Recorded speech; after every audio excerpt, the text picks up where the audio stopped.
And we're good to go. All right.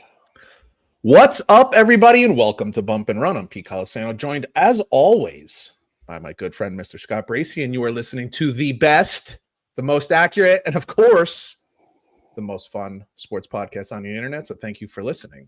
What's going on, dude? Peter, good afternoon. How are you? I am doing okay. How about you? I would think you'd be doing better than okay since your team is really, they're like the fourth quarter boys of the entire NFL right now, the Denver Yes, Broncos. they are, but that gets scary if you keep doing it that way. Yeah, it's hard to rely on that. But the positive part is they don't take the wins off the board. So Correct.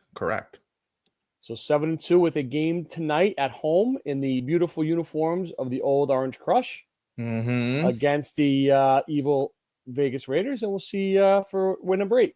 Seems like an easy game, but as I'm about to get into, nothing in the NFL is easy right now. So before we get to the NFL and the rest of college football and all that stuff, I just wanted to bring up something. You know, we started doing our top 5 each week now because it's getting closer to the playoffs, and we kind of are looking at who are the better teams in the NFL.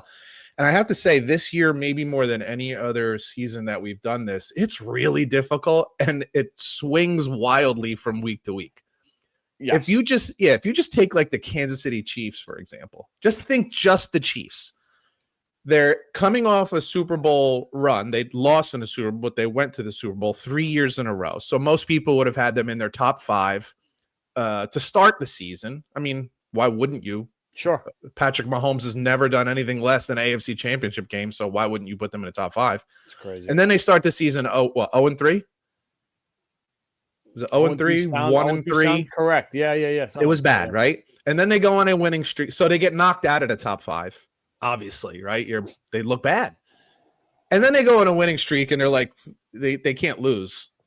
And they probably shot to the top of many people's lists, right? They probably go from off the list to maybe number 1. Why? Because Philly would have been at the top, but then they lost 2 games in a row. The Chargers looked really good, but then they got hurt and they lost games. And then the Kansas City shot back up, and then Kansas City lose to the Bills, and we'll see where each of us has them now. Because as we stand here right now, the Kansas City Chiefs are on the outside of the playoffs looking in, which is amazing, looking up at your Denver Broncos, looking up at the Buffalo Bills, looking up at a number of teams that they have to pass. Indianapolis Colts. Yeah. And the Colts are another example, right? Like, we were shocked at how well they were doing. They had one kind of close loss, and then they go and lose this past weekend. So, like, where do they stand? And it's so difficult. And this is what Green Bay Packers is another perfect example. Absolutely destroy the Detroit Lions, who are another good example on this list, right? But Green Bay then loses to Cleveland, ties Dallas, but then wins a bunch of games. Who's good? Who's not? Lose to Carolina this past weekend, which I'm sure we'll get to. Like, yeah. Detroit Lions, good, not good. It is so hard right now to decide who the really good team. Well, let's put it this way. To me, there's no clear, like last year, the Eagles were just clearly above everybody else in the NFC, and Kansas City was clearly above everybody else. I mean, this year is just hard. It's really much more of a crapshoot. I think it's a good thing. I think it's a good thing because it leaves us wide open week to week. But it's also, like, we've talked about this many times, how we really, as fans, whether we like it or not, we love having a villain. Yeah. We love having someone to either really love or really hate. And I guess a lot of people still have hatred towards the Chiefs. They want to see them knocked out for at least 1 year. But it's just funky this year. There is no clear, this team's playing obviously better than everybody else. I'm curious to see your top 5 because I think we're going to have maybe 2 of the same. Yeah, what's funny is, like, it's a top 5, but as I'm looking at my top 5, if you told me that you had the same 5 but in reverse, I'd be like, yeah, okay, seems fair. Like, that's what I mean. As I look at 2 of the teams I have at like 6 and 7, because I went as far as 6 and 7 because we like to do like honorable mentions. If you had those teams in the top 5, I'd be like, yeah, sure, of course. Yeah. It's more like there's like a top 9. 8 or 9, and I swear any one of them I You're wouldn't gonna be go 1 shocked and if 9, they 9 to won it. 1 on a week-to-week basis. Absolutely. Yeah. And I wouldn't be shocked if any of them won the Super Bowl or got knocked out in the first round. Like, that's insane. I know. Because right now, Kansas City's on the outside looking in. They're not even one of the top teams. You can't even how can you put them in there? And injuries are just piling up, man. It's just everywhere. crazy. Everywhere. Crazy, dude. Yeah, that's a subject for another day. I have to believe, I've believed this for years. If you practice soft, you're not going to be prepared. I agree with you. And the NFL has changed so much in the way they practice. You know, we interviewed Dan Garrett, the head coach of Kean University, a couple years ago, and he told us they're not even allowed to have double sessions anymore. And certain sessions you can't have pads and this and that. And it's like, are we actually hurting these kids more than we think we're helping them? Like, I think part of it is like you get toughened up, you get hardened by hard, tough physical practices. And when we're not doing it, is that why we're getting banged up? I'm not saying every injury is that way. Jaden Daniels goes and falls some weird, wicked way and his elbow looks disgusting. That has nothing to do with like tough practices. But some of this stuff, I don't know, maybe it is. Well, just speaking from personal experience, I haven't played football in 23 years or whatever it is, but where do you learn to get tough? August, 100 degrees. But I'm also talking about like your body. No, your mental. Just learns to take a beating. Too. Yeah, exactly. Yeah, we know, get in practice. Yeah. I think we've talked about this on this podcast, but I swore for years, and I mean for decades, maybe until I was in my late 30s. I'm 52 now, and even now I don't.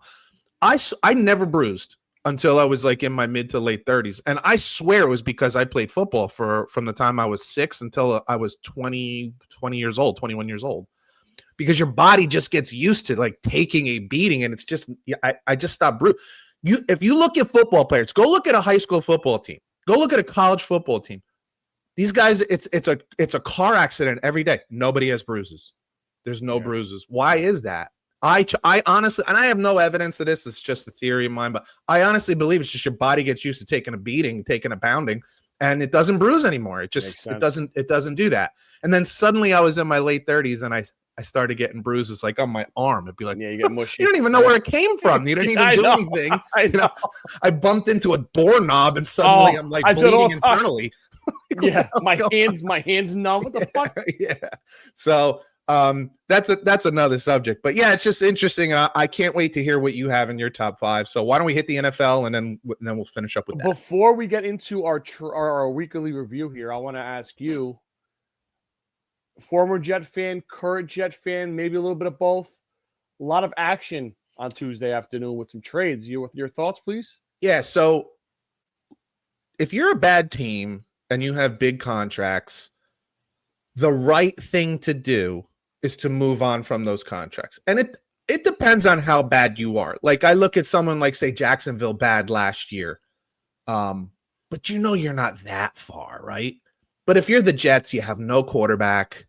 You have injuries all over the place. You got high-priced defensive players, and you have a bad defense.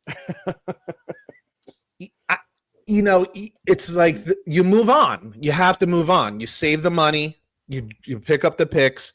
The problem with that is, as a fan, like here we are again. First of all, for the next, how many games are left? How many weeks are left? 10? 9? We're week 9, week 10. Yeah, so wait, 8 or 9 weeks left. Yeah. Like, so for the rest of the season, you're not winning many, if any, games. And you say, well, at least you get the first pick in the draft. Great. But I got to sit through 8 weeks of piles of dog shit, like again, and it just sucks. Yeah, it's crazy, dude. But if you're a Jets fan, and this is how we live, how many years have I said to you, late September, early October? Well, I'm already looking forward to the draft. But this is something that you could genuinely look forward to. Number one, if you have the number 1 overall pick, that's exciting because you figure you're getting a new quarterback. But from what I understand, I think they have, if I'm right on this, they have like 7 first-round draft picks over the next 4 years. 7 first-round draft picks over I think that's correct, yes. That's a lot. And several seconds. Yeah, so I was just going to say over the next 2 years, I think they have maybe that's what it is. Over the next 2 years, they have 7 or 8 first and second round picks. I know not all first-round picks hit, but you're expecting first and second-round picks to be starters, not just contributors, starters. And that can be at least exciting. Let's rewind a couple years to the Detroit Lions when they hired Dan Campbell. They lost like the first 8 games of the season that year. Like, it was bad, right? But you saw some things, and we heard from Lions fans that they were like, I know we're not winning, but I see something, and I feel something. So if you're a Jets fan, that's what you have to hang your hat on, and that's what you have to kind of think about and look forward to. It just sucks because, most of these other teams, like, they have their good years and then they drop off and they sell their pieces. The Jets are just always bad and then sell their pieces. It's tough to watch Sauce Gardner go. He's really a good player. I don't think he's been great this year because I think he just become lethargic and you're like, we kind of suck and why bother? Quentin Williams is a really good player. Oh, by the way, I think it actually was a smart move by Dallas to take him because now they have 2 real run stuffers in the middle and teams can't just run the ball down their throats. Now they stink in the defensive backfield also, so they got some issues there. But at least if you could stop one side of the ball, or one part of the offense, you could scheme the other side. Maybe. We'll see. But, it's a smart move. And you notice they didn't move anybody from the offensive side of the ball. Why would you do that? Because if you are going to bring in a new quarterback, whether it be through trade or through the draft, you want to have pieces in place for a young quarterback or a new veteran quarterback. And you also added a piece of wide receiver from the Colts trade. Now that's a wild card. He's been an extreme disappointment so far in his career. There's signs of good and signs of bad. So like, can you turn that around? Hey, it'd be really nice, but that really is just to fill a position for this year. Maybe guys got loaded with talent, loaded with physical talent. There was just questions from even before the draft that year about its character and his engine, his motor, and stuff like that. So that's where I'm at with that. It's the right move. It just sucks to continue to suck. Now, 3 years ago, big draft class: Sauce, Wilson, Johnson, Hall. Yeah. Traded, one guy gone. Wilson was looking, maybe asking for a trade early on. Johnson was hurt last year. Hall was maybe minutes away from getting traded. We don't know. Yeah. Yeah, great. I understand the excitement from Jets getting more picks and whatever, but are we going to have the same thing again?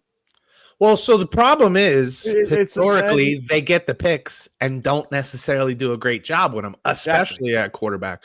The question becomes, like, do you have the right people in play? Let's say they draft what's his name, Mendoza? Yeah. Who I like a lot. Like, I like him a lot. I think he's really smart. He's big, has a big arm. I just like his processing. Like, I just like everything I see about this kid. Really like him a lot. Do you have things in place? Do you have the coaching staff in place? Do you have pieces in place? Which I think one of the most important things, the Jets will have a strong offensive line coming back next year, right? I can't count on Vera Tucker, but let's just say he's there. Tippmann, you got 2 starting tackles, left and right tackle, which they should be very happy with. So there's a lot of pieces there that either a young rookie quarterback or a veteran. Let's say you can, I don't know, can you make a trade for somebody out there? I'm not ready to, name names or anything like that. But, does a Sam Darnold type player come up again this year? I don't know. We shall see, Yeah. Does Jacksonville, let's say Jacksonville just shits the bed the rest of the season. Do they put Trevor Lawrence on the block? And would you be interested in that? I don't know. I have a question you're going to hate. Go ahead. Don't say Kyler Murray because my answer Kyler Murray. My answer is no. Fuck no, I would not touch because I've never seen any kind of consistency from him. I've seen glimpses. I've seen Trevor Lawrence win a playoff game. I've seen glimpses of talent, of success, and some consistency. And even this year, he's been pretty good. Not great, but pretty good. So, do they want to move on? Would they be willing to take a 1 and a 3? I don't know. So, like, I hear some weird things out of Arizona about him, and he is. Yeah, that's why he's everything we thought. We thought everything that was right. At the most basic level, he's little, and that has shown to be an issue, right? Like, he can't see certain things. You still think about the Dan Patrick interview? Yeah, and then you start getting into the weird stuff. Why did Arizona want to put a clause in his contract about video games and studying? Like, if you have to do that, that says everything you need. Why you would even sign a guy after that's a problem it says something about your organization. Like, you fucked up by even giving him the contract. Like you have to tell your starting quarterback to study. You have to put it in his contract. Crazy. What does that tell you about him? So anyway, I don't know. I don't know. Weird things happen all the friggin' time. What if Houston gives up on CJ Stroud? Would I make a move for CJ Stroud? Fuck yeah, I would. Because I think he's struggling this year because of a bad offensive line and lack of weapons. So if you put him in front of a good offensive line with a good solid running game, we know the Jets can run the ball. They're running the ball this year pretty good with no quarterback, and teams know they're going to run the ball. Yeah. What if you had CJ Stroud and one more good receiver with Breece Hall? Suddenly you got a pretty good looking offense. So, and I don't think that's out of the realm of possibility that Houston looks and says, we'd like to go in a different direction because they got a weird owner over there and who knows what can happen. So like that kind of stuff does happen. We'll see. I think people would be more excited about bringing in a young rookie quarterback and grow with him, let him be like your guy, Kyler Murray's not going to be your guy. So Bryce Young is not going to be your guy.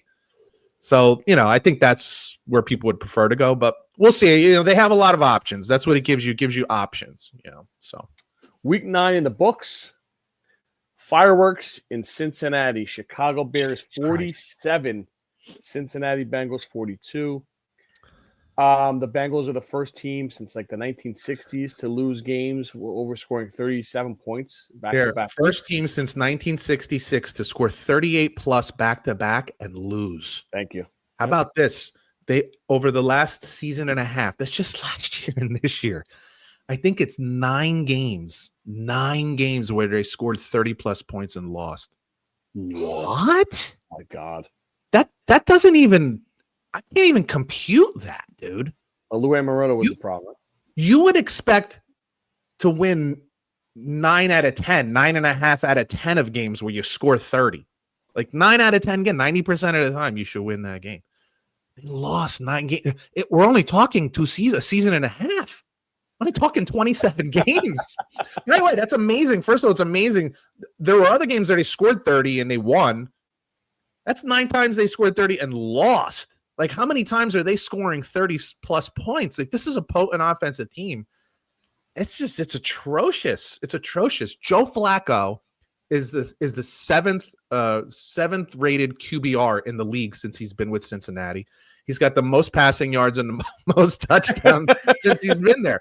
And it also kind of begs the question, how good is Joe Burrow, right? Because if Joe Flacco can come in here like literally off the streets, like he got a few days of practice, and then put up just, monster numbers, best in the league numbers, what does it say about Joe Burrow?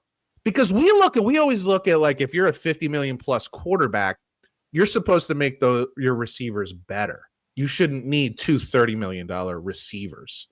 So it just begs the question of like, what are you doing there with Joe Burrow? Well, what if Joe Flacco continues to do this for the rest of the season? You have not had a complete season from Joe Burrow like 3 out of the 5 seasons he's been in the league. Do you consider trading him? Would you take 2 first round picks for Joe Burrow if you're Cincinnati? Yeah, but you have no future because Flacco's 41. But would you take the Jets' number 1 overall pick next year plus a second number 1 pick, first round pick? I'm just saying it's something to think about. Me personally, I would. The Bengals won't. They probably won't. But I'm just saying, like, it's something to think about. Like, you would have to think about it. Because I know what you're saying with your injury history, and it's fair. But there are other guys that had injury history, and it comes to an end. It stops after a while. I totally agree. And sometimes it doesn't, Andrew Luck. You know what I mean? Like, the body can only he didn't let it. He didn't let it because he retired. Yeah, he just couldn't take it. Yeah, so I don't know. So this also goes to what I'm saying. I'm just saying if you're a shrewd GM in Cincinnati, you're like, fuck, man. Like, Joe Flacco could just come in here and tear the place apart and looks amazing. Yeah, that's a good question. Could we do this? Could we do the same thing with a guy making $5 million, $7 million a year? Can we do this with Mendoza? I think they might be able to. Yeah, I like his poise. And then so let's say it's 2 number ones and a 3. So you can get your quarterback. You can replace your quarterback immediately. Defense, get an alignment, or fix that defense. My God, yeah, it's not good. You know what I mean? That's why I thought they should have traded Henderson too. Get something back. Get a pick. Get something like Hendrickson. Sorry. Yeah. No, I agree. You probably could have got a 1 for Hendrickson. On the other side of it, Bears, good, mediocre, bad.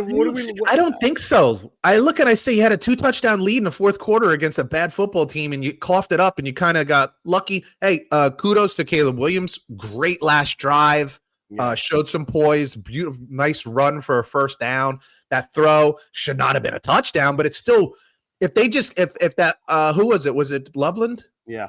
If he just catches it and gets tackled, they're already in field goal position. Now, maybe it would have been a long one, but they're in field goal position with that throw. So that's a great throw. It was on time. So I got to give it to Caleb Williams for that last drive. But no, this is again, look at who they've won and won against.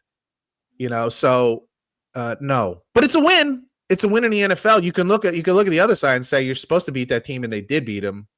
But no. There's still issues. There's still a lot of issues there with Caleb, with that defense. So the other side is I am starting. I see something there in Ben Johnson. Like I see something there as a leader of men. So I do like him as a head coach. Yeah. I do see growth in Caleb Williams. I do see him getting better. He's not, of all the quarterbacks, first round quarterbacks, when he came in last year, he would be last to me. Maybe Penix would be. No, JJ, because he didn't play. Yeah, maybe. It's close. Caleb, to me, there's a lot of bad. Well, listen, right now you'll take strong arm. Nix and May 1 and 2, and Daniels if he stays healthy. Absolutely. There's no question about it. Yeah. Speaking of JJ, Minnesota 24, Minnesota 27, Detroit 24. Didn't do a whole lot statistical wise, but dude, when he gets some time and he plays like we talked about last week, there's something there. Like definitely, the guys love him. He had a great game. Hello, Aaron Jones would stay healthy, and it's good having your tackles back too. Like Christ, week 10, you finally got your tackles back. Yeah. Oh. He looked really good in the first quarter. He had a quarterback rating over 100 in the first quarter, and the rest of the game it was kind of like mid 30s or something like that because they didn't ask him to do too much after that. But to me, a big play that, getting that first down on the back out of the backfield late in the game there to ice it was big. Throw. Yeah. Good throw. That's a balls throw too, man. You're basically throwing it through the ear hole of the defender and just putting it in a spot where your guy can catch. Like it was a ballsy throw. He put it right on the money. Huge play. Don't discount how much that helps with his own moxie, and confidence. Like he looks, that kind of game, that start to the game and that finish, God, you can easily forget everything that happens in the middle when you start that way and finish that way. So good move for them. Yeah. Defense, fantastic to shut down Detroit at home. Hello, like that's a big deal to me. That was a good sign for them. So Kevin O'Connor's an excellent coach, man. He really is an exceptional coach. I can't figure this team out. Carolina, you can say that 16, for a number of teams. Green Bay 13. Man. Which team can't you figure out, Carolina or Green Bay? I love the way Carolina shows up with their fucking balls. I don't give a shit. I'll take the bad with the good because we expect more bad than good. Yeah, so a lot of growth. This is exactly what we thought we would get from Carolina. I don't know that we thought we'd get it against Green Bay, but we both kind of thought they would be an improved team this year. They showed some signs last year. So I think they're kind of on track to what we thought. Green Bay is just, I don't know, man. This goes to what I opened the show with, which is they could win the Super Bowl and they could miss the playoffs. Yes. I just don't know. Would it shock you if Minnesota or Chicago passed them up? Like, it wouldn't shock me. It wouldn't shock me. No. So, Jordan Love makes some fucking weird throws. He's a total enigma, man. That one pass in the end zone, like, I don't know how the hell that was. You could have caught that if you had no hands. The Carolina defender, it couldn't have been handed to him like a breadbasket any better. But He's just truly an enigma from play to play, game quarter to quarter, game to game. You just don't know. He could look like the best quarterback in the league some weeks, and then other weeks he looks like one of the worst. And this was one of the worst. Like, it was just bad. He didn't seem to throw to the right guy very often, multiple times thrown at the double, sometimes triple coverage. The one interception that he threw down the middle of the field was triple coverage. On first down. It's just bizarre, you know? And again, I keep coming back to this, and it doesn't always bite him in the ass, but it's just that throwing off the back foot thing. It just takes some steam off the ball. I don't love it. I got to believe that LaFleur doesn't love it, but he keeps doing it. He's just successful with it enough, but there's problems there, man. I don't love it. I don't love it. You go into Pittsburgh Sunday night, light them up, and then you come home and so get Carolina, who's bad on the road, and just so bizarre. 13 points. Like, I get coming out flat, and maybe you don't cover the spread, but you win that game, right? You win that game. You find a way to win that game. It's not like, what was the score? 16-13. I thought so. It's not like Carolina put 30 on the board, and you're like, "Fuck, man, 30-27." Hey, you got to tip your hat to them. They That's more had a good game understanding. plan. Totally. You gave them 16 points. Like, you got to go win that game. Yeah, that's one of those games. The defense comes in locker rooms like, really, guys? You know, and all this stuff we're talking about, it also makes it, like, not that they give a shit about this, but also makes it super difficult for gambling. I mean, just picking winners. Fucking money line is hard, man. I like playing like 2-team money line parlays just to bring the price down. You can't even fucking do that because, like, Green Bay loses at home, Detroit loses at home. Like, it just doesn't make, to two losing teams with losing records. So, but it's fun. Washington gets crushed at home. At home by Seattle. 10 straight road wins. What are you freaking talking about, man? Like, it just makes no sense, and it's beautiful. That is why Red Zone is so fun this season. I don't know if you watch Red Zone or you watch games, but yeah. It's what Red Zone is so fun because this one scored, this one scored, and you keep going back to a game that you're like, nah, how's this happening? Like, what's going on here? But that's what makes it so fun. Yeah, like the Bengal-Bears game. Like, this game's still going on back and forth. What the fuck? Was insane. Yeah, just insane. A couple games kicked in the 4 o'clock window, and this game's still got 4 minutes left. Pittsburgh Steelers going back to the good uniforms, and they show up with good football. 27, Colts 20. Colts got their ass kicked at every phase of football in this game. Jones did not look great. Taylor couldn't run it. Offensive line was bad. Too many turnovers. It's amazing what happens when Pittsburgh tackles and they move the ball. It's like, right? It's Rodgers, same old, still steady. Nothing bad to report there of yet. He looked really good, actually. And this is exactly what I said to you when we were previewing this game last week. I said, this is a classic spot that Mike Tomlin gets his guys up, and everybody's thinking they suck, they're bad, they can't win. And they come out and look like what we think of as the Pittsburgh Steelers. Solid defense, run the ball, play action. I tell you what, man, I don't care how old he is. And they say this a lot with like old quarterbacks. They never can't throw the ball. It's just, Peyton Manning had some neck issues and couldn't throw anymore. And I know Drew Brees, he can't throw the ball. Yeah, but most of these guys, as they get older, Tom Brady, they're like most of these, they can still chuck it.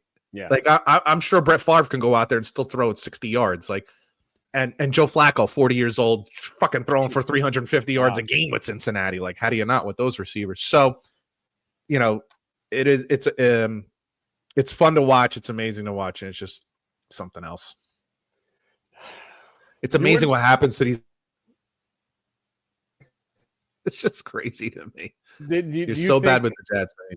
Do you think it's 1 week, just like you don't worry about the Steelers going forward or Colts going backwards, like you just one game, or you think like there's both signs of? I think it's a good sign for Steelers. Yeah, I think some of the veterans got on their guys and said, "This is not how we play." Mike Tomlin, I think, is that kind of coach that gets you to show up and play hard. I do think it was more of a blip for the Colts. They didn't look motivated. 5 turnovers definitely isn't going to help win games on the road. I think it was more of a blip. And, you talked about the trades. They make a trade for Sauce Gardner and give up a lot, 2 first-round picks. And what that screams is confidence in Daniel Jones. More than it screams, we think we can win a Super Bowl. It screams we got our guy at quarterback, because if you're giving up first-round picks, you're basically saying we're not drafting a quarterback for the next 2 years. Yeah. At least not one that we think can take over, because you're getting a second, third, fourth rounder. So it screams that they love Daniel Jones and they're confident in Daniel Jones. And I think he's given them every reason. I mean, this was one game that he's played bad. Even in a game that they lost earlier, he played well. So, guys have bad games. It does happen. Even the immortal Tom Brady had bad games sometimes. Not too many, but he had some.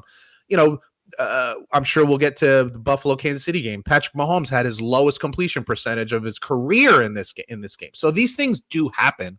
It's just that it's Daniel Jones, and we ask, is he reverting back to the norm, or is he really the guy that we've been seeing most of the season? Denver 18, Houston 15 in a defensive battle. Everyone in their right mind wouldn't know that was going to happen with those defenses. Yeah. Broncos knock out Stroud in the second quarter. Brutal hit. Out already this week. Concussion. I'm going to ask you, did you see it? I did. Do you think it was a dirty hit?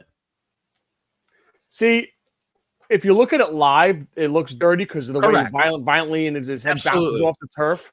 But when you see it, he slid late. Guy was already committed to hit him, and he hit him in the shoulder. Absolutely. And just momentum took him backwards. And hit his head on the ground. Which happens if anyone ever played football. It happens all the time. But I felt exactly the same way. I'm like, hold on a second, folks. When the defender made contact with him, his knee wasn't even down. Like he hadn't even gotten into his slide yet. And he never made contact with his head. And I'm like, I personally looked at that and I said, I didn't even think it should be a penalty. And I like CJ Stroud. I don't want to see quarterbacks get hurt. Yeah. But if you're going to slide, then you need to give yourself up early. You have to. That should be the responsibility of the quarterback. That's the point of the rule. You got to go early. Right. Give yourself up. You don't get to wait till the last second when a guy already launches towards you and now you slide and then it looks worse. So to me, that was on CJ Stroud not sliding early enough. And the contact was made before he even got into his slide, and it wasn't made with the at or around the head. So not only did I not think it would be a fine, I didn't even think it should have been a penalty. Yeah, they should look at those and say, all right, that wasn't anywhere near a Come on, it just wasn't. Yeah, it just wasn't. I don't like it. It looks gross. I hate to see CJ get hurt like that, but I don't like to see any player get hurt like that. But that's on you, dude. Give yourself up long before anybody can touch you. Not too much to report here about football. Broncos defense buckled down in the red zone, held them to field goals. Offensively, Knicks nuts up when it matters the most. Fourth quarter, good throws, and then kick a field goal, get out of there, win it. So, like you mentioned earlier, 7-2 is 7-2, and I am happy so far. But talk to me again tonight at 11:30, and we'll see if I'm still as happy. I heard a fascinating stat about the Denver Broncos so far this season earlier today. Through the first three quarters, their point differential is +1. In the fourth quarter, it's something like +30 something. Yeah, it makes sense. Yeah, like they had. It might even be more than 30 something. It's like you got the Eagle game, the Giant game, all fourth quarter bananas comebacks. Texans game, yeah. So, they really have made a thing about coming up big in the fourth quarter. And I look, you don't want to live like that. I agree with you on that. But boy, does that say something. Number one, about Sean Payton and the patience that he has and the willingness to stick with your game plan until you have to let it rip. But more than that, it says a lot about Bo Nix. It says a lot about his moxie, a lot about the kind of competitor he is, a lot about how he really locks down and focuses later in games, which, cannot be undervalued. Like it cannot be overvalued. Like it is so huge the way he does that. It's a big deal. That's a big deal. It says a lot to me. Buffalo regular season streak continues. 28, Kansas City Chiefs 21. Yeah. I thought the Bills played great in this game, all over the place. Cook is fantastic at running back. Yeah. Compliments Allen well. Allen's got the tight ends cooking. Not much out of the receivers yet, which drives me nuts. But they have 3 productive tight ends. So, like, I don't know, just because we call them wideouts or, he threw for plenty of yards. The tight ends caught the ball, caught touchdowns. They threw the ball fine. I'm with you. It's almost like at this point, the wide receivers are more of a distraction, like a decoy, than they are someone to throw the ball to. Keon Coleman just hasn't panned out yet. Nothing. Nope. But Shakur's okay. Shakir's all right. And I do like Shakir. He shows up in big spots. But But they are a very diverse team right now, and I think that's something that's different from just say 2 years ago. They were all Josh Allen, all throw, all the time, especially with Stephon Diggs there. And now they're a very diverse team. It's very difficult to pin them down. They're much more run the ball, play action. You notice Josh Allen doesn't even run the ball as much as he has in the past. So at least not on planned runs, So, but they looked really good. They played better defense than they've played all season. We'll see if they can keep that up. The problem that they have, and one of the reasons they won this game, you can clearly see they built their team to beat the Chiefs, right? Like because they can't stop the run and the Chiefs can't run the ball, so they don't have to worry about it. They played a pass okay, and they got Joey Bosa for what? To put pressure on Patrick Mahomes, which is what he did. So they're built to beat the Chiefs, and that's why they look as good as they are. Interestingly enough, they've played 10 times in the Josh Allen, Patrick Mahomes era. They're 5-5. All 5 of the regular season wins are for the Bills, and all 5 of the playoff wins are for Chiefs. For the Chiefs, or maybe it's 4-1 for each, something like that. But all the regular season wins go to the Bills, and all the postseason go to the Chiefs. So we'll see if that can change. You and I have both agreed that the reason they're not winning in the postseason has nothing to do with Josh Allen. We've talked about the Baltimore Ravens many times on this podcast and their postseason failures, and a lot of it gets attributed to Lamar Jackson not being as productive in the postseason as he is in a regular season. He's obviously a multi-time MVP, could have won it even more than the 2 times that he's had it. Doesn't show up as well in the playoffs. Can't say that about Josh Allen. Josh Allen puts up monster numbers. In fact, his numbers are better in the playoffs. Higher completion percentage, higher quarterback rating, more yards, more touchdowns, fewer turnovers. Like, he's a better performer in the playoffs. So it has nothing to do with him. But that's the deal being a quarterback in the NFL. It gets stuck on you. So we'll see how that changes this year, if it changes. You have anything else? I do not. Week 10 coming up. Baltimore Ravens at the Minnesota Vikings. A lot of purple in this game. Such a strange game. It really is. It's a fun game, I think. I don't know if the Ravens defense improved at all or not because Miami's so bad. I agree. Minnesota's offense definitely improved. The defense definitely improved. Absolutely. Staying home, which is nice. Baltimore, a little bit of a longer week, but 2 travel days back to back. Yeah. I'm fascinated by this game, obviously for a lot of reasons with JJ and then with Lamar if he stays healthy. Lamar didn't do a whole lot of running, you noticed the other day. I will also say this about Lamar. He's still amazing, but he looks a step slower. He's getting older. Was he 20, 27, 28 years old now, 29 years old? Been playing for a while. He just doesn't. He's not untouchable like he used to be. He used to just be untouchable, and now he looks touchable. Getting caught from behind and stuff. Yeah, I saw him get caught from behind, which kind of is what brought this thought to my mind. But I will also say he's a significantly better passer than he's been in the past, and maybe that's a good thing. Maybe he threw a couple passes that were on the nuts, and I was like, okay, that's a pro throw. I don't care if you're a running quarterback or not. That was a beautiful throw. That had nothing to do with the threat of the run. A lot of the times I've said in the past what Lamar Jackson is like, he looks so good throwing the ball a lot of times because the threat of the run forces you, whether you have to put a spy on him or you have to change coverages because you're worried about him running and stuff like that. But there were throws last week and this season that I'm like, that has nothing to do with the threat of the run, especially if it's like down the sideline or deep post or something. Like, you're like, no, that's just a great throw. So we'll see if he can do that. And then with Minnesota, can JJ, McCarthy continue, can he continue to be productive at quarterback, no turnovers?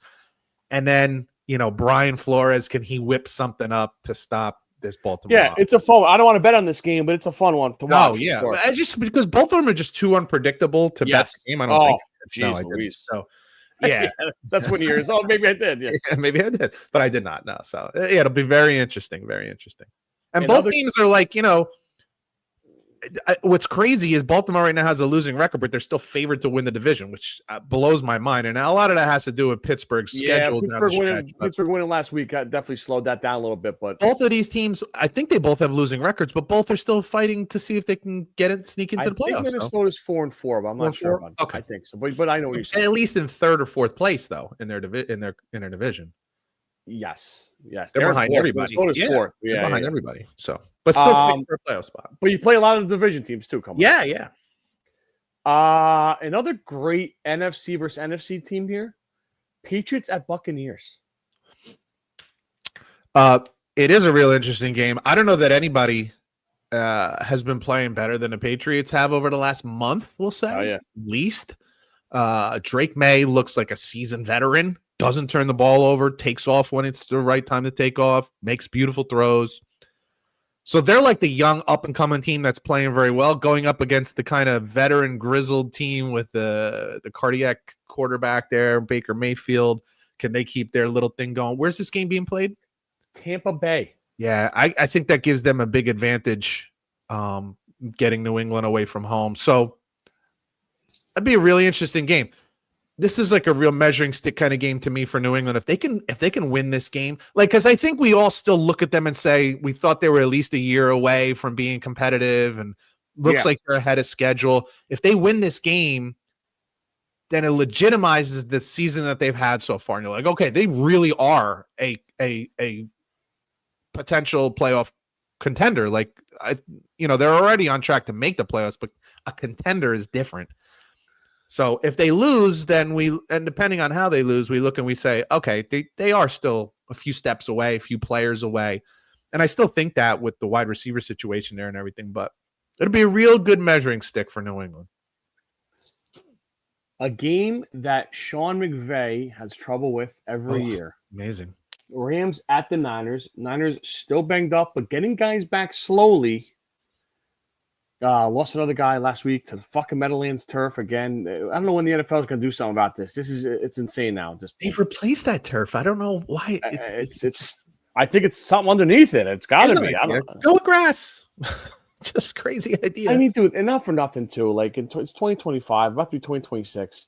We can't figure out how to keep grass good enough in cold weather. Like, I mean, can we? Because it's not about the cold weather; it's about the concerts and all the other shit that they like to do there, which I totally understand. But these other stadiums find a way to do it. Right? Like, come on, man. So it's just shit. Just go with grass. It's fascinating here. You're right, but the Rams are favored in this game. And Mac Jones has been like really good for San Francisco, and they're not rushing Brock Purdy back. The Rams, I think that if I'm not mistaken, I think the Rams are favored by 4.5 in this game. Hold the phone. I think right. I'm right about that, which is amazing.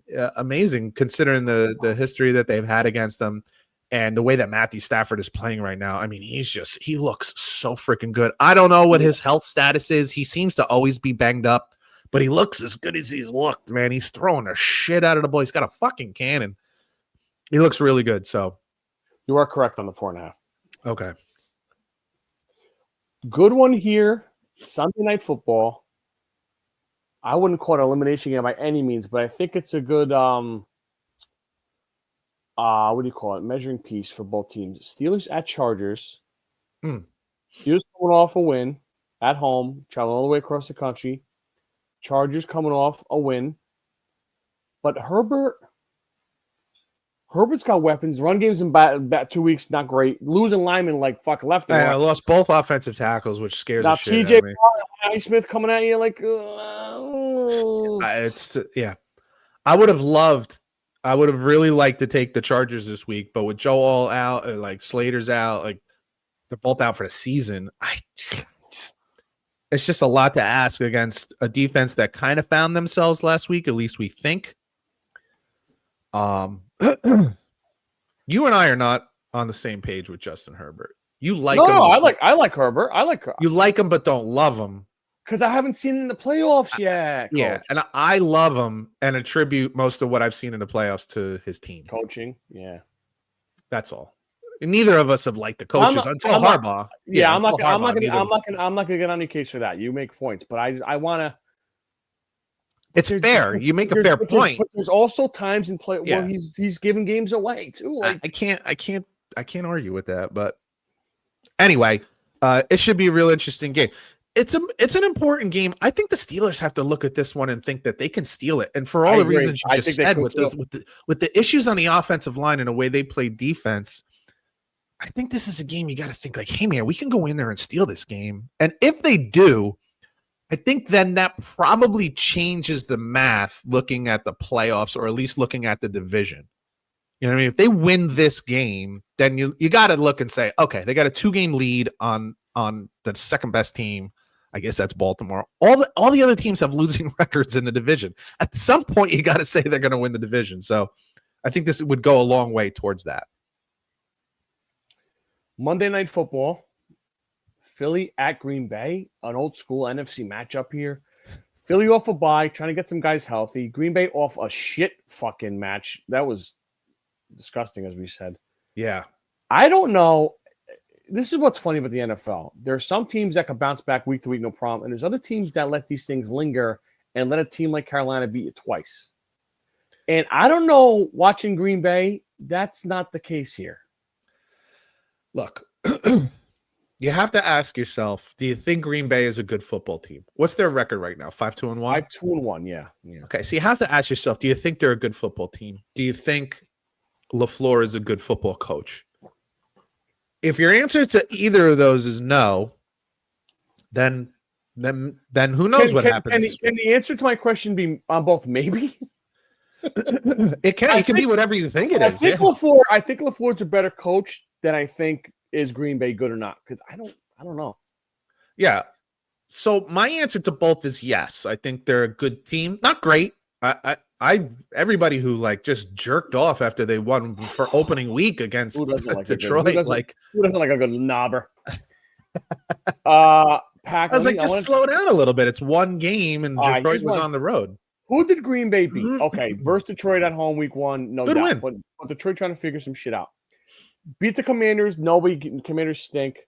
Lost at the time. We didn't think that was a bad win. We thought that was a good win. It's fair, but now both games at home, though.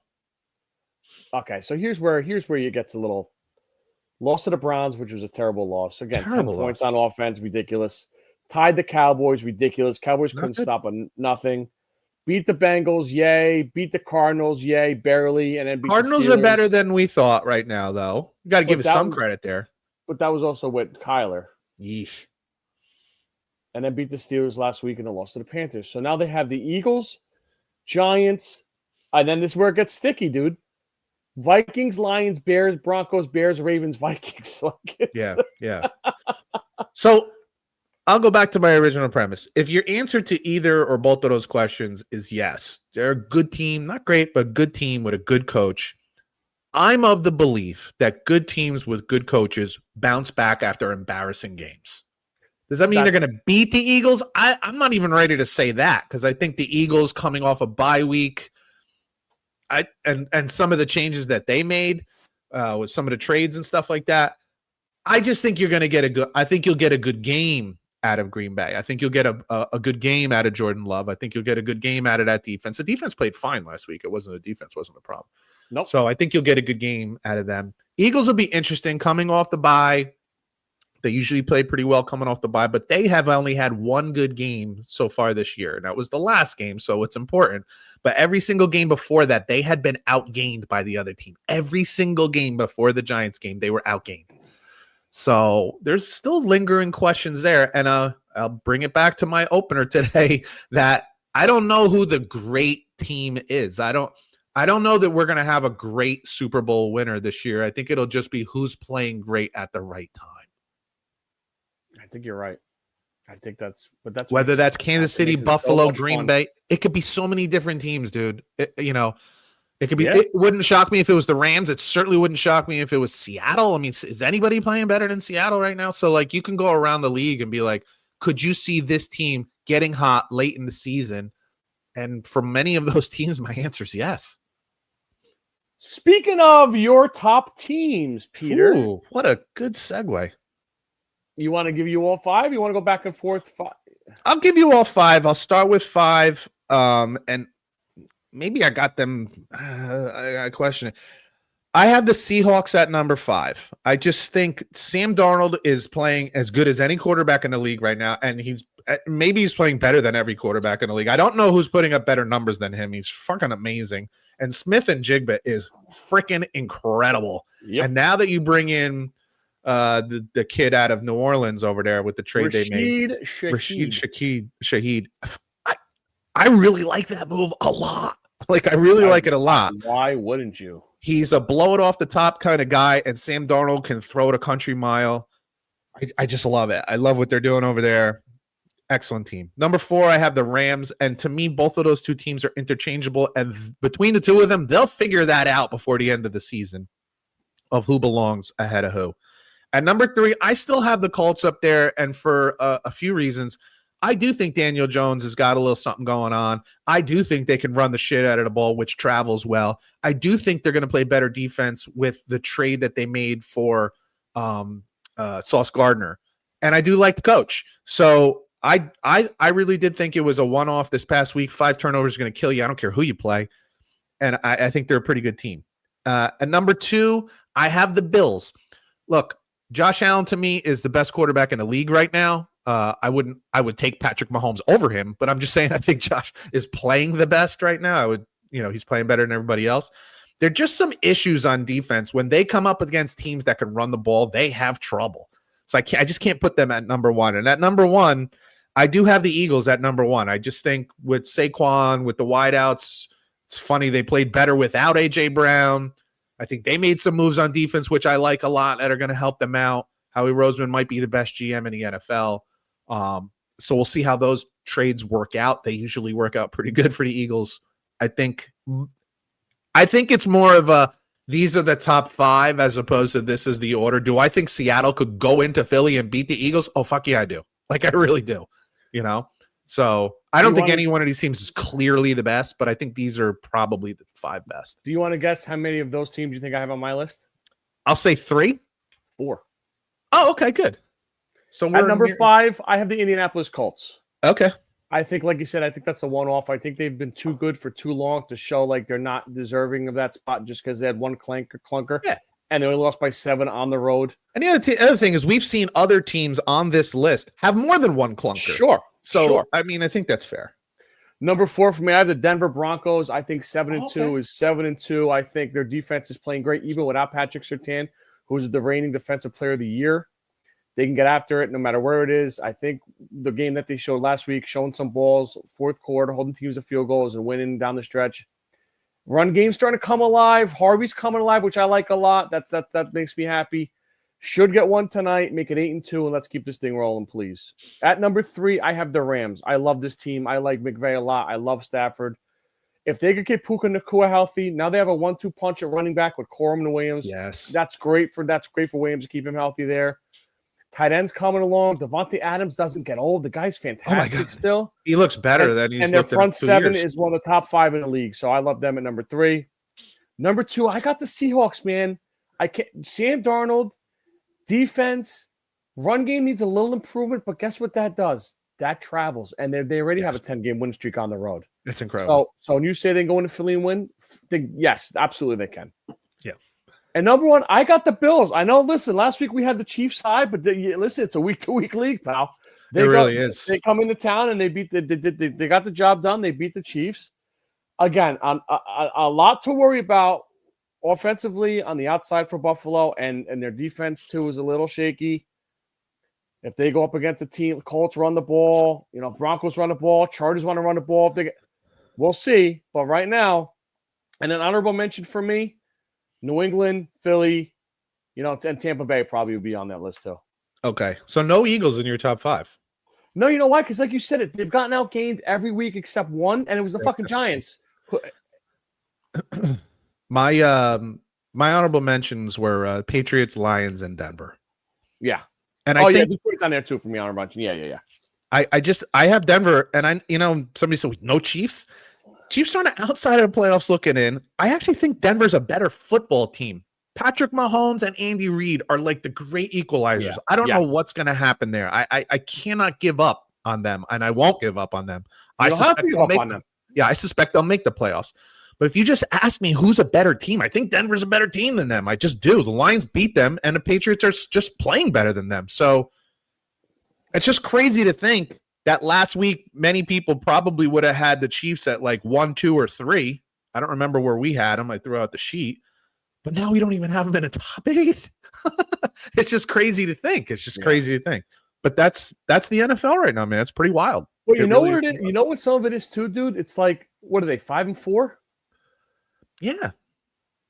And week 10, and they got third some place games in your division. And they got some tough games. They got to like be almost not close to perfect, but you remember when we did our preseason preview of each division, it seemed like every team had a big game against the Kansas City Chiefs. Yeah. What does that mean? It means the Kansas City Chiefs are probably playing a lot of really good teams. Yeah.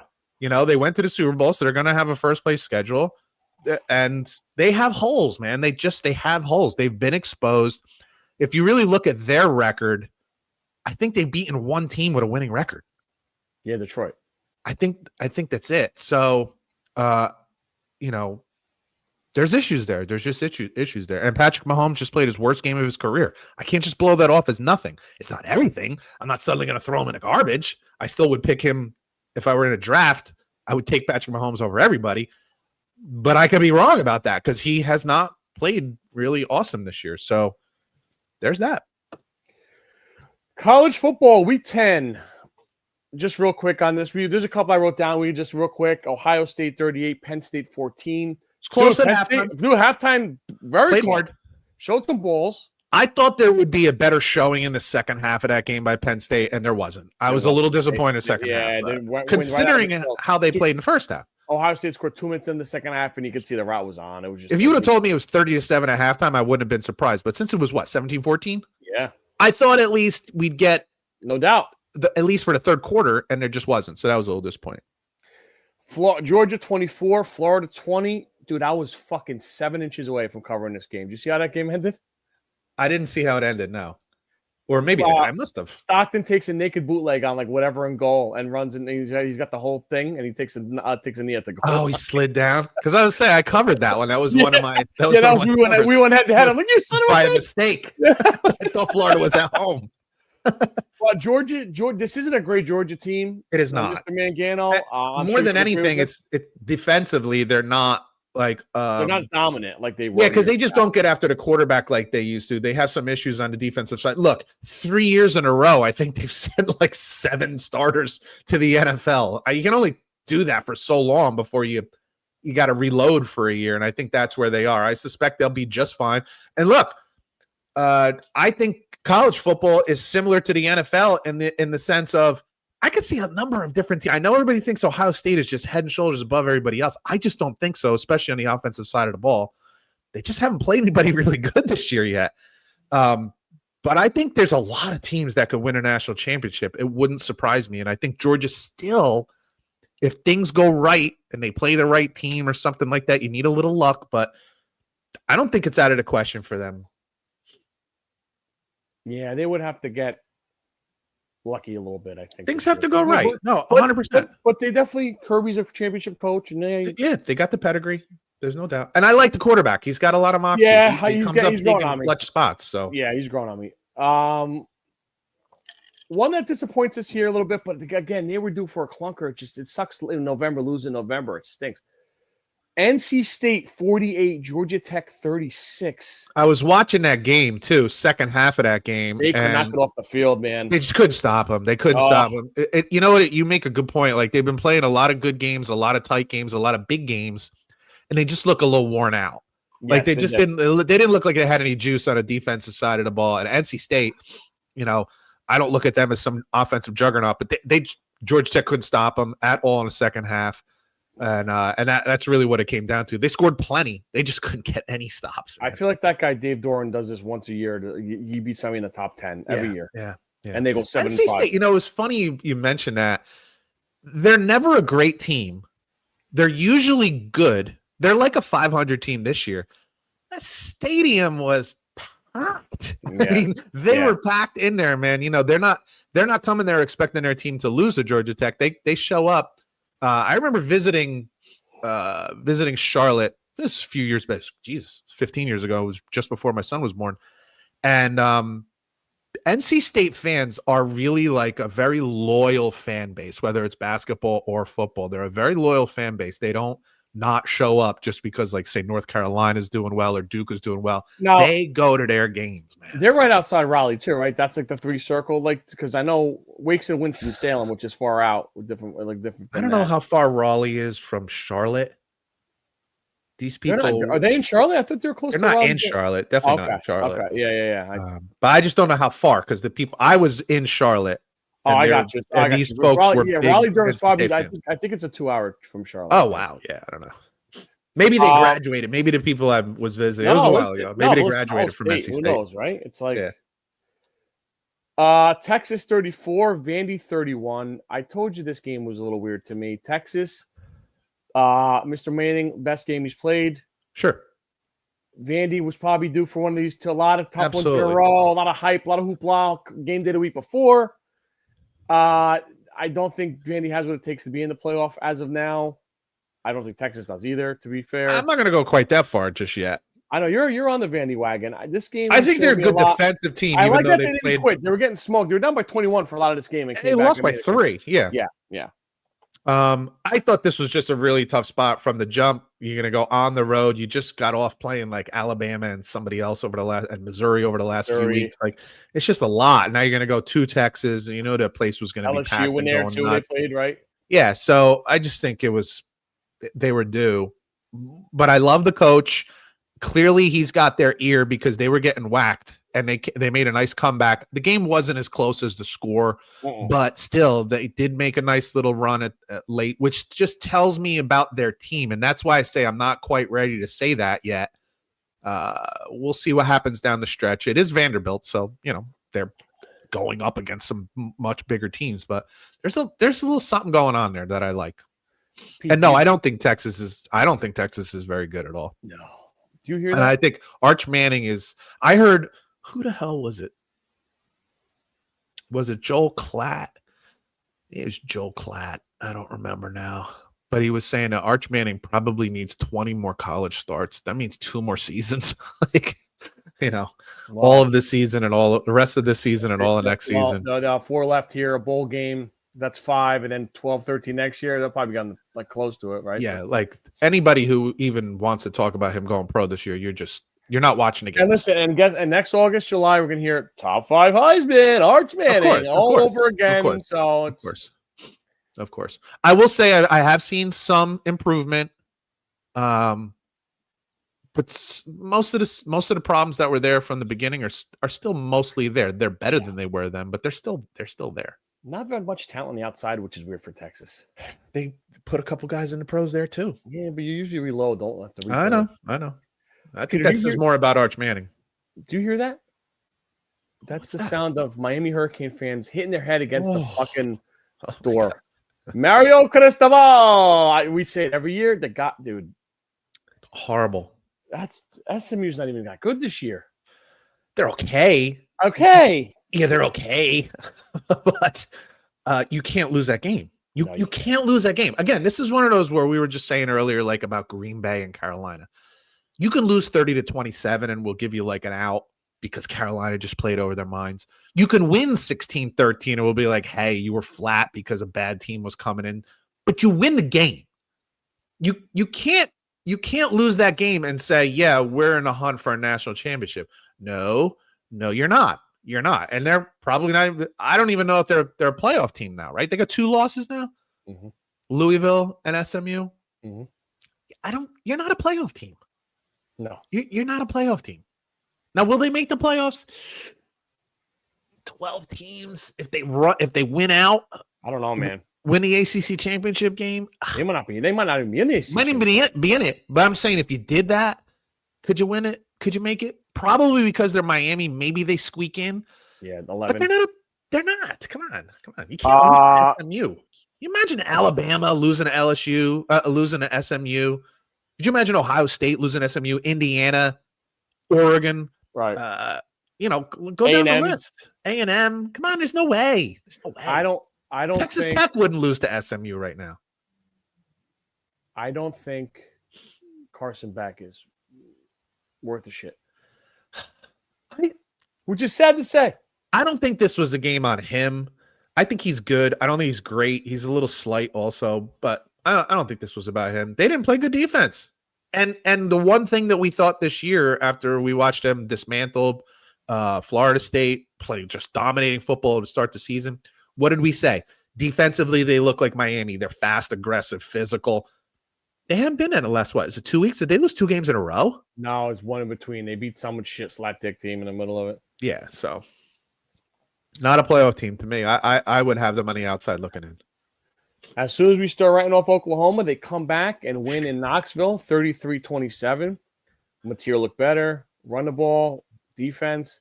They slowed down Aguilar in the Tennessee offense for the most part. That's what impressed me the most. Yeah, that is an impressive win to me. I hear some people talking about Josh Heupel has to go. Are you insane? Are you insane? This is one of the most exciting teams in the country. He has them in the top 10 or around the top 10 3 years in a row now. What are you talking about?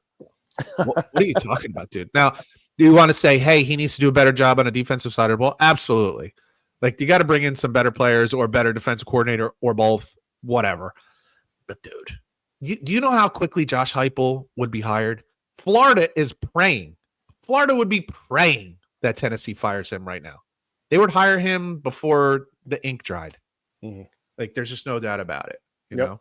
Agreed. So that'd be a mistake. But yeah, Oklahoma playing well. But what do they got? Two losses, 3 losses now? 2? Who's this? Oklahoma. Oklahoma has 2, Tennessee has 3.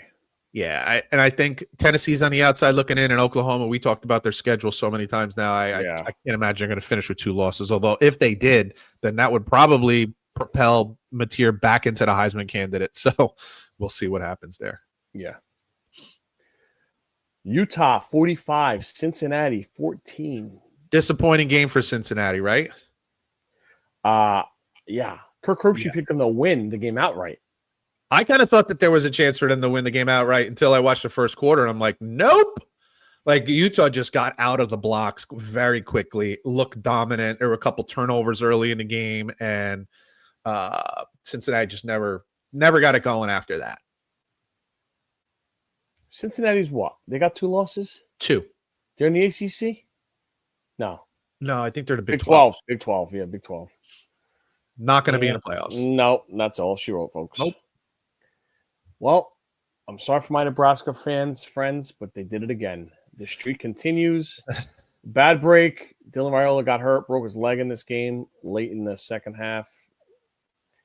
USC 21, Nebraska 17. USC did exactly what you do on the road in the Big Ten. Just win and get out of there. Keep it close. Bend, don't break on defense. Put the game away. They got lucky with the injury. I was talking to you and my buddies about Matt Rule going to Penn State. I don't even know if it's a good idea that Nebraska extended Matt Rule. I don't think he's very good. I think he's pretty good. We loved him in Carolina. We loved him when the Panthers hired him. I like him. I think he's a good coach. I think this is a tough turnaround. Okay, I think he's a good. Is he elite? Is he? Well, I think the problem is, I said, and we go back to, we probably started the podcast with this idea that Nebraska should not be in a Big Ten. You're competing for athletes against Ohio State, Michigan, Wisconsin, Purdue, Oregon now. Like, even if you just look at the Midwest schools, Indiana now, like, kids from Nebraska would rather go to Indiana than Nebraska, would rather go to Indiana. Kids from Nebraska would rather go to Indiana. Yeah, you got it. Yeah. Which is insane to think, not that in our lifetime, right? Not that long ago. So I still go back to that. I think you're competing against the wrong section of the country, I guess, if you want to look at it that way, however you want to word it. And I just think that's a problem. Let's say they were in the Big 12 or SEC. You think they want to go to Nebraska, Oklahoma, and Texas over them too? Texas Tech now with the money and everything. I think if they were still in the Big 12, look, the way things have shaken out in the Big 12, they probably wouldn't be in the Big 12 anyway. They would either be that's right. The whole SEC or somewhere else. But I think, look, you can point directly to when they left the Big 12 to when they lost football prowess. I mean, it can't be any simpler. They just were never the same program after that. So, where they would be right now since things have broken up, I have no idea. Maybe they'd be in the SEC, but I just know that they stink. It's hard to recruit against those other teams. So tough one. The last one for me, I have to mention it here because it's just alarming at this point. The Duke Blue Devils 46, Clemson 45. In Clemson. Yeah, and Dabo Sweeney was finally a little like reticent after the loss. Like, how many times can you keep saying, "Hey, fuck you, if you don't like me, then fire me"? Dude, you keep losing, they're going to. And no one's gonna hire you. Yeah, like nobody's gonna want you because you just like you keep talking dumb shit in losses. Like you're talking about what you did 5 years ago. Nobody cares. Those kids were 12 years old. Very whiny. Very whiny. Yeah, and it's a bad look. You know, it's a bad look for Clemson. You do not play the NIL game. No. You don't play the transfer portal game. And you're a guy who I've always liked. And as a winner, he's a real fun coach to have at the mic. But as a loser, he's coming across. You know, he sounds very much like Brian Kelly. No. Oh my God, he just got fired this year from Oklahoma State. Gundy? Yeah, he comes across when things are good. He's got all the right quotes. He's like that down home redneck fun man. You know, got those little quotes that are so funny. And then when you're losing, you sound like a bitter old man who doesn't want to do this anymore because the rules have changed and you don't like the new rules. It's like, then it's time to go. That's what Nick Saban did. That's what Jay Wright did at Villanova. That's what Krzyzewski did at Duke. They said, I don't like the way this game is anymore. I'm out. So if you don't like it, take off. I don't know what to tell you. You have anything else? I do not.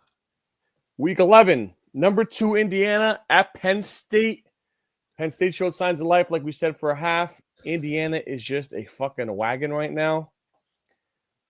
Maybe Penn State does it again, keep it close for the first half. There's no chance. Yeah. I want to take this game, but it's just so many points. I thought about it myself. What's it, 14.5? I thought I saw it at 15.5. Yeah, maybe it is. Maybe a jump, but it's just fucking crazy. I also don't like it because it's a weird number, football number. I don't like that. Yeah. Dude, what's Penn State? 3-6? 3-5? Oh, they're not that bad, are they? Oh, dude, I can't believe it. Here it is. Hold on. Dude, you're right. 3-5. Good Lord in heaven. So now 14.5 right now. They're fighting for fucking bowl eligibility at this point. It's unlikely because you're about to be 3-6. And I stand by what I said last week about Indiana. They're trying to maintain like a top seed. So they're not just looking to win games. They're looking to pummel people. And they are pummeling people. And you got to think, too, the Penn State morale is just out the fucking door at this point. Now, let me ask you something. Will they play? They don't play Ohio State in a regular season, right? No, sir. So they'll play them in a Big Ten championship? If things continue? Yep. That will be a fucking game, man. It'll be awesome. That'll be a game. Yeah. That's all. Loser that game. Yes. If they're both undefeated, they stay in the top 4? Yeah, I think so. I agree with you. Well, Ohio State would. Maybe Indiana drops to 5. But it also depends. Who you putting ahead of them? If A&M's undefeated? Well, A&M could drop. If A&M wins the SEC championship and they stay undefeated, then they go to 2. And then Bama. They're probably Bama, right? Bama with 2 losses goes ahead of Indiana with 1. Well, that's what I mean. Who else does? Nobody. And by the way, that would mean Bama, if they have 2 losses, that means they won the SEC championship game. No. Oh, well, no, they might not get in it with 2 losses. Oh, no, their 1 loss was out of conference. You're right. They have 2 losses right now? No, they have 1, but I'm saying if they lost to A&M, they don't play them way regular season, right? That's what I'm saying. Like, I don't know that they both could be in the top 4. Or maybe they could. Well, they could because it's the same thing as the Big Ten rule. Is Alabama off this week? I think if Texas A&M let's say Texas A&M plays Bama in the SEC championship game, and Texas A&M loses, they're out of the top 5. So Bama has LSU, Oklahoma, Eastern Illinois, which is fucking insane, and then at Auburn. So I don't see them losing. Who was that? Alabama. Okay. And they have 1 loss right now, right? Yes, to Florida State, which is astonishing. that first game of the season? Yeah. God, such a long time ago. They were ready to fire DeBoer. And they played 5 ranked teams in a row and beat them all. Yeah.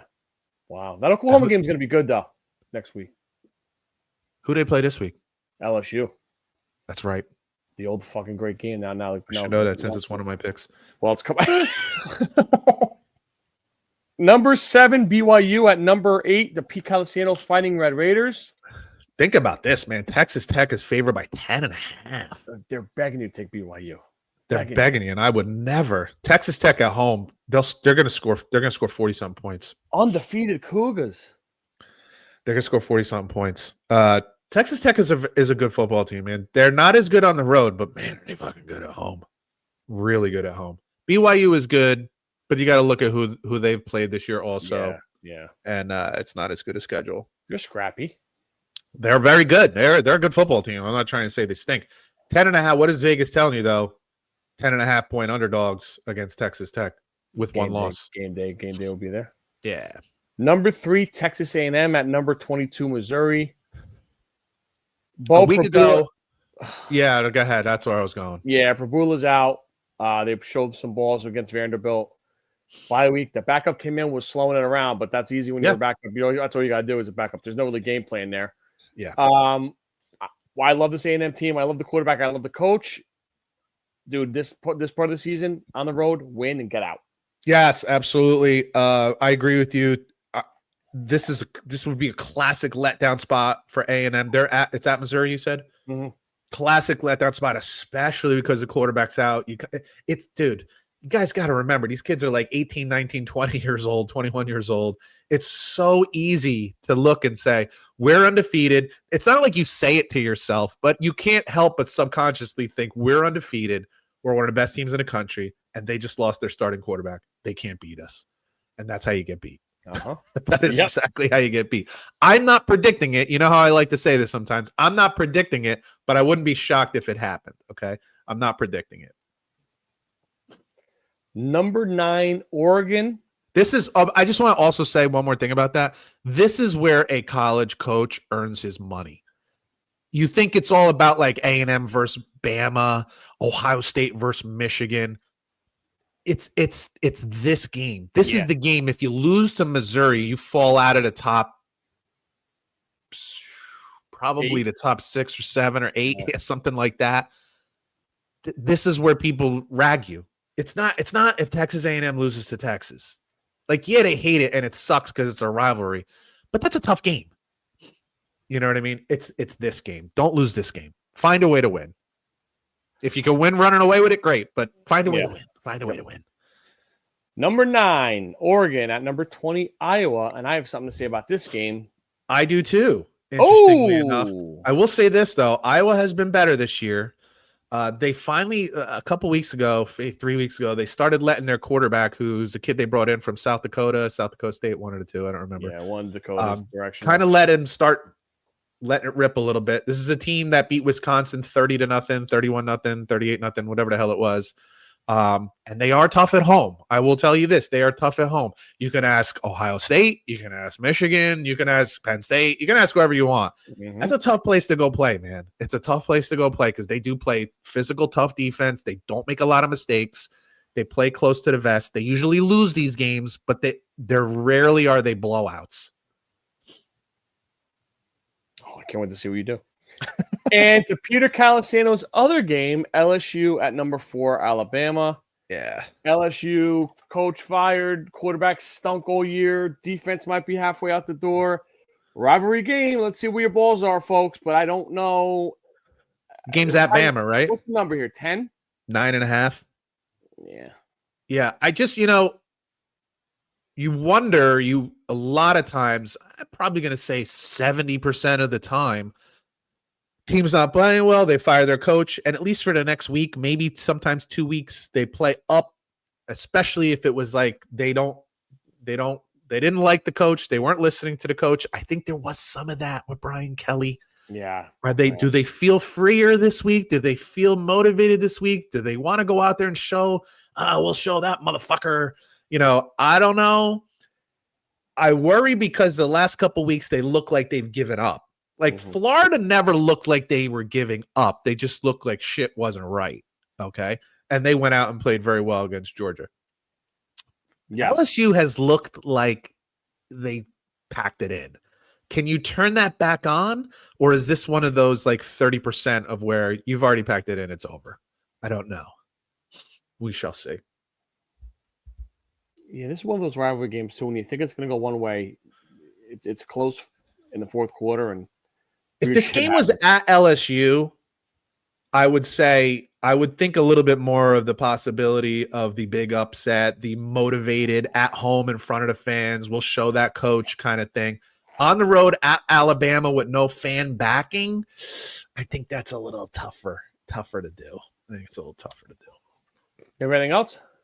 I do not, sir. You want to talk World Series real quick before bets, or you want to bet Let's first? do it. Yeah, let's do it real quick. Dodgers win in 7 games. 2 of the most epic games I've ever seen, 6 and 7 on the road to close it out. I don't know if you watch any of this game. They were late in the night, Friday, Saturday, but it was weekend for you, so maybe I was watching football and checking it, and I thought it's over. Wow, Toronto's going to do it.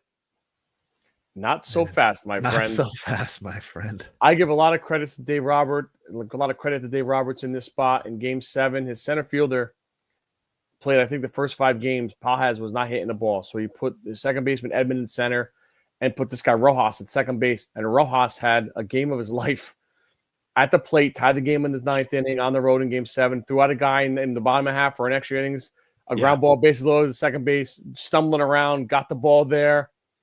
And then Pajaz comes in center field at the defensive replacement and trucks the left fielder on a better angle and makes the game-saving catch. Dude, just absolutely fucking awesome TV, man. Drama. Congrats to the Dodgers, 2 in a row. They're the juggernaut now in baseball. Everyone's chasing them.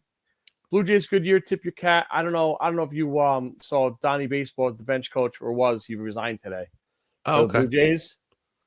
As all Yankee fans know, he's never won a World Series as a manager, bench coach, and player. So he was sitting on the bench watching, and Bo Bichette came over to him after the game and hugged him. Dude, you could feel your heart ripping out of your chest, just really sad for him. But yeah, great series, man. Good sign for Major League Baseball. The Game 7 was the most watched game.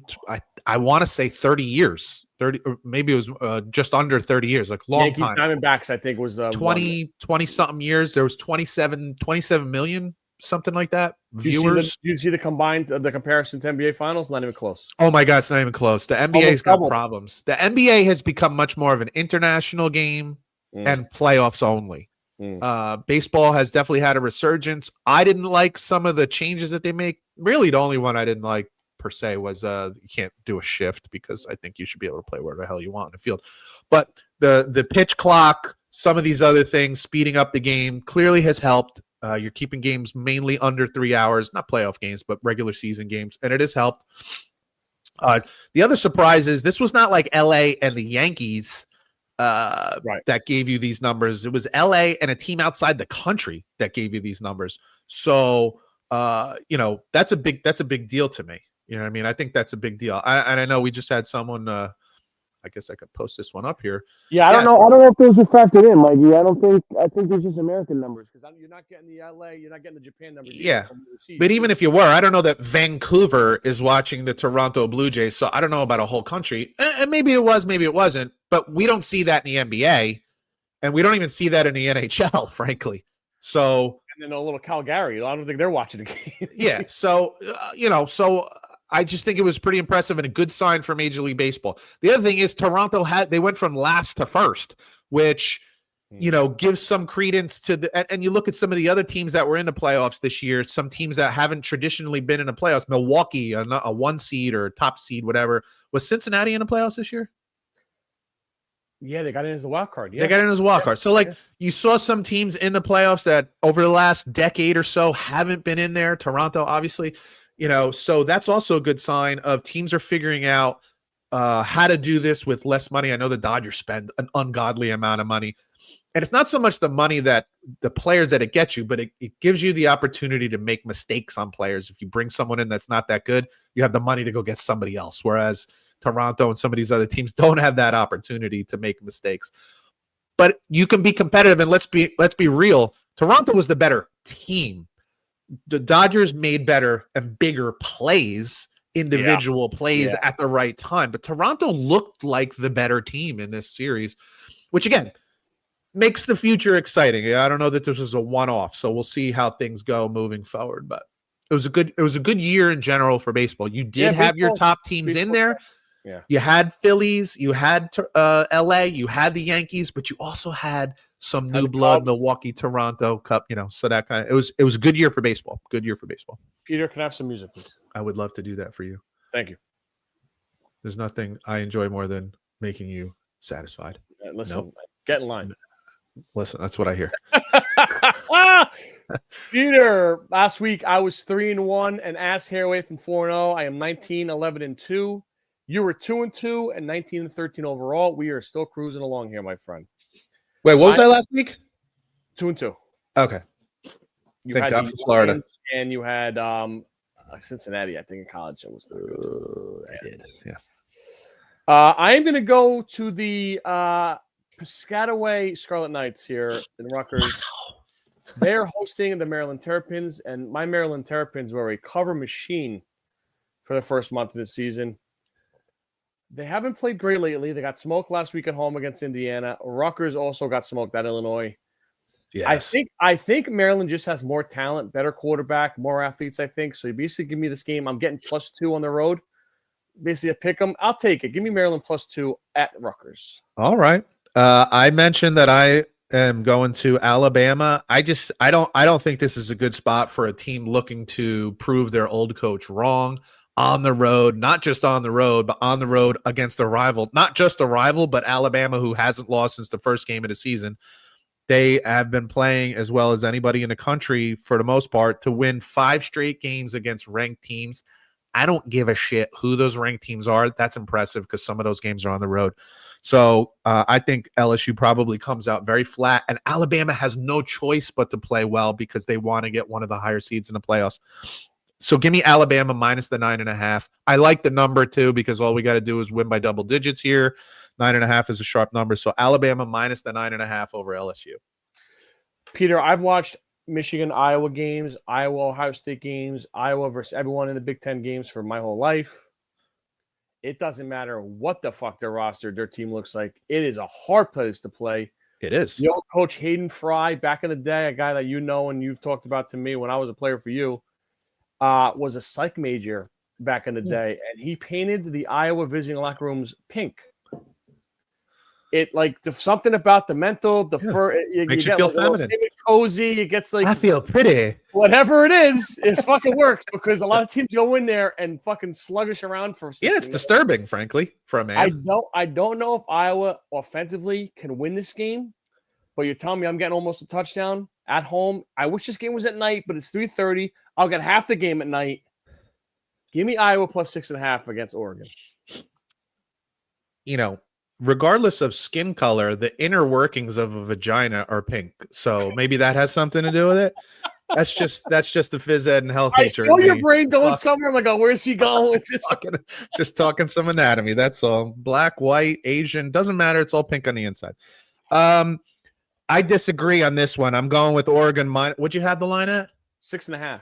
I do too. So I'm going Oregon at 6.5. I everything you said is correct. I think this is a tough place to play. I don't think Oregon's going to go in there and just smack them around and beat the shit out of them because I just don't think that happens in Iowa.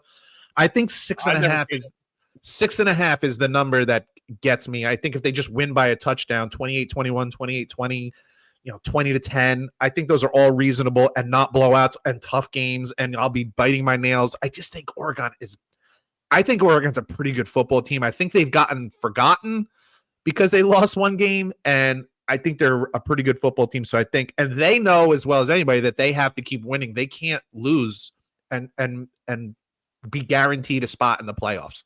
So I like Oregon more because of the number and because of the need for them to win minus the 6.5 over Iowa. To the NFL we go. I just want to say I encourage everyone to watch that game because if you think this is just going to be some walk in the park, I'd be shocked. I'd be more shocked if Oregon won by 20 plus than I would if Iowa won the game outright. Like, I just don't think it's a walkover game. But I think it's going to be fun because it's just the total opposites in style here. Total opposite. One's Nike, flash, bright, shiny chrome dome, and the other one is like just, hard, tough, blue collar, grind it out, and we'll see who comes out on top. To the NFL, the New England Patriots are red hot. Hottest team in the NFL. They go to our buddy Baker Mayfield and the Buccaneers. Tampa can't stay healthy. They have injuries all over the place. I think Bucky Irving's out again, from what I understand. Rashad White's not a bad backup, but not as good as Bucky. Not even close. Evan's still out. Abuka's a little banged up. Tampa coming off a bye. A little sluggish to start. I love the way Vrabel's got him cooking, man. Drake May does not make that many mistakes. They're running the football, three-headed monster. The number's weird too, which I like. Give me New England plus 2.5 at Tampa. I don't like it. That makes me feel even better. The one thing that Tampa does pretty well is stop the run, and that's where New England beat Buffalo, is by running the football. They were able to run and then play action off the run, and I don't know that they're going to be able to run the ball on Tampa like that. I'm looking for a bounce back here. I know we were waffling on whether this is if Indianapolis came back down to earth or if that was a one-off. I truly believe it was a one-off. They had been wildly impressive, but more than just the whole season, very impressive at home. So I'm going to take the Colts minus 6.5 against the just incredibly unpredictable Atlanta Falcons. Falcons could win this game by 2 touchdowns, or they could lose by 30. I'm not sure, but I'm going to put my trust in Steichen, Sauce Gardner, the excitement that brings, and Daniel Jones having a bounce-back game. You want bad news now, or you want to wait till Sunday morning when you put the game on and it's in Europe? That's fine. I don't think Atlanta's going to be much better anyway. Why do I always seem to pick those games? It's the best. It's the best. It's weekly, and it's fantastic. You know what's crazy is I always do that, but I always win the game. You know what? That's true. I end up winning the game, and it's the bad reasoning. So my reasoning is shit because it's not a home game. Even though technically it is, it's not a home game. So I still like it. Give me the Colts minus 6. Well, I'm going the same route as you, just a different game. I'm going bounce back spot here. I think one of these teams is fantastic, and they kind of got caught with their pants down a little bit last week. And they're playing a team now, but a backup quarterback, and they suck defensively. The Detroit Lions laying 8.5 points at the Commanders. I think this game could be 13.5 points. Yeah, I think Detroit's going to fucking pound their ass early and often. No homo. Maybe homo. Like that word. Maybe not. Detroit minus 8.5 in Washington. Yeah, Washington, all the warts that I thought they had last year that Jaden Daniels covered up because he played like a freaking savage. Out at this point. You can see they're clear as crystal now. That defense is bad. And I got to say this, man. Defensive head coach, too, man. What's his name? Quinn. Dan Quinn. I don't think he's meant to be a head coach. Because if you can't get your side of the ball right, dude, and this is twice now. They were bad defensively in Atlanta and now bad defensively in Washington. If you're not getting your side of the ball right, because as a defensive coordinator, he was pretty good with Dallas. No doubt. They won 12 games all 3 years that he was there. Yeah. So I just think Washington looks like the kind of team that everybody's going to beat up on this year. I just think it is. I think you're right. This is not a spot that I normally like to go, but I'm going to take this. I'm going to go down to Miami here. The Bills are not known for having a big win and then playing flat the next week. That's not their normal modus operandi. Like a lot of teams will do that. They normally don't. But I think maybe this week, I just think it's too many points. Miami played them. Didn't they play already earlier this season? And Miami played them pretty tight. And Miami covered Thursday night game. Yeah. Yeah. Sometimes that's just a funky matchup situation. And maybe Miami just has a funky matchup. Maybe Miami can run the ball against them. Maybe Miami can slow them down enough. I think 9.5 points at home, division rival. I know Miami's not good, But 9.5. Weather's still hot enough down there, right? Warm enough, and the Bills coming off an emotional win. Maybe they win by a field goal, 31-20, 27 or something like that. But 9.5 just seems like way too much for this situation. So reluctantly, give me the Miami Dolphins plus the 9.5 over the Bills. I got the Maryland Terrapins +2 at Rutgers, Iowa +6.5 hosting Oregon, New England Patriots +2.5 at Tampa Bay, and the Detroit Lions -8.5 at the Commanders. By the way, I almost had a second snafu in my picks. I originally had Nebraska. I didn't realize Dylan Raiola broke his leg. Probably out this week. You're welcome.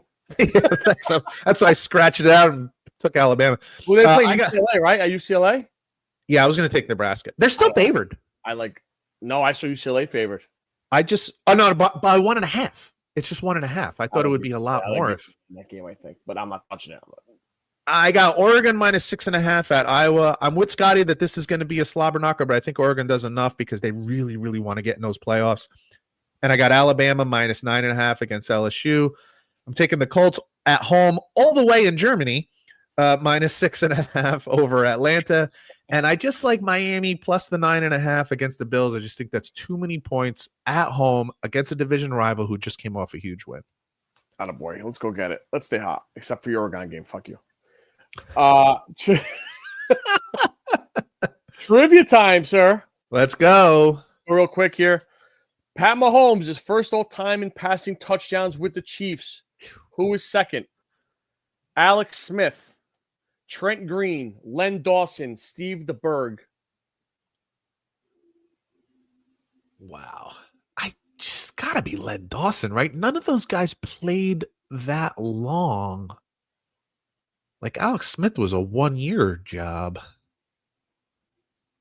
DeBerg was with Tampa for most of his career. Who else did you say? Trent Green. He was there for a couple years. He was there for a few years. But it's got to be Len Dawson, right? Like he was there for a while.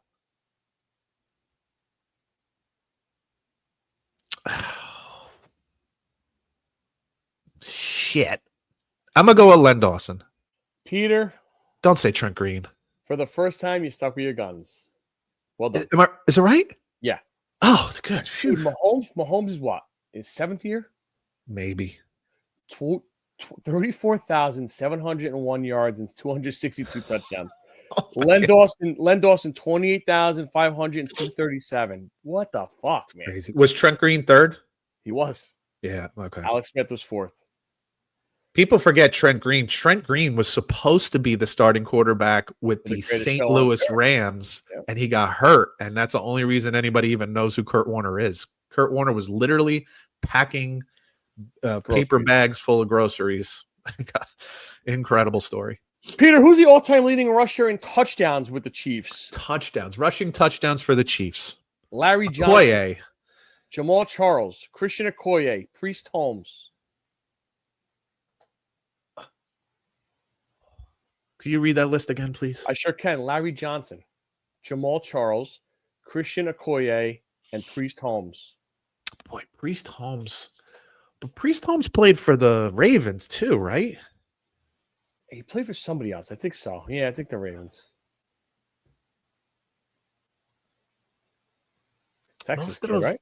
Most of those, yeah, Texas Tech. Priest Holmes.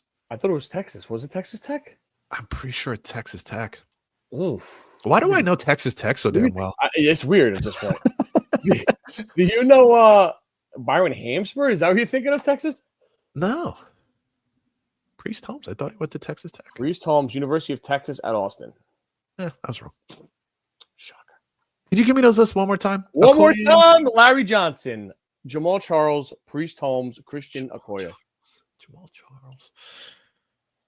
All right, well, I've been saying his name enough times, so just give me Priest Holmes. 2 for 2. Can I pull this off? I don't know. How many times have I gone 3-0? 6 career touchdowns. Not many times. Let's see. Peter, who's the all-time leader in rushing yards with the Chiefs? Jamal Charles, Priest Holmes, Larry Johnson, Ed Podolak. Why do you, when you throw the Ed Podolak in there, you don't even know who Ed Podolak is. What a gentleman. He was a good guy. Oh, do I just fall for this or no? Ed Podolak, Priest Holmes, Larry Johnson, Jamal Charles.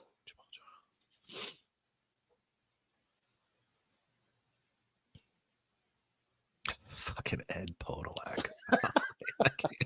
I can't say that as my answer when you got guys like Priest Holmes, Jamal Charles. Was Jamal Charles also from Texas? I want to say yes. I think he went to Texas University. Yeah, right. Austin as well. That's weird. It comes right up too. Damn, I really want to go 3-0. This is total crapshoot. Yeah, he did.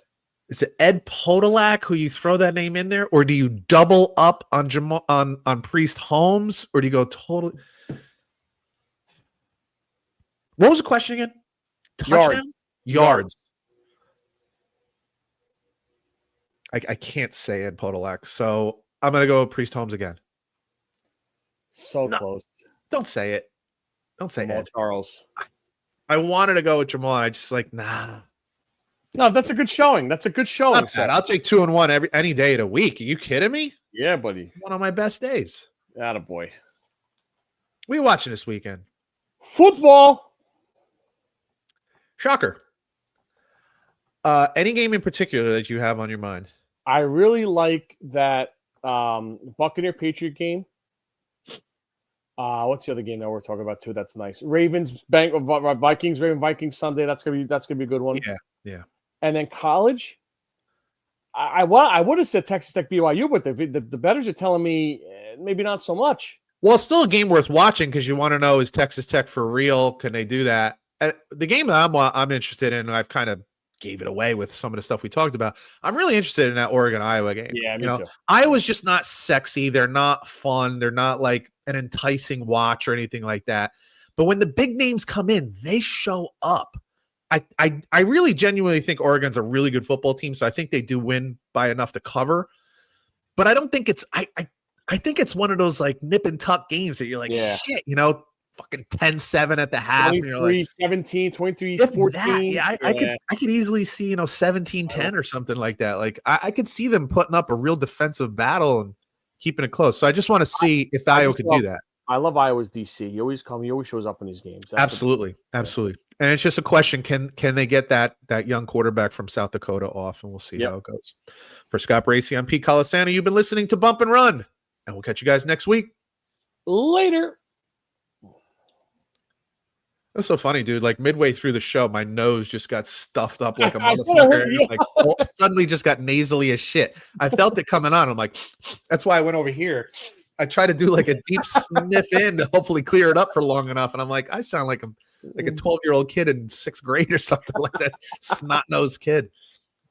I have no problem having this out later. Next week, what's your availability next week? I'm good any of these days now because my kids are done with their I think Wednesday might work for me because Thursday I got some shit going on, and Friday I'm going to Chicago. So, cool. I'm going to the Michigan. Yeah, let's aim for Wednesday then. Awesome. Appreciate it. Cool, man. All right, I'll have this out to you later on. All right, pal. Talk to you later. Bye-bye.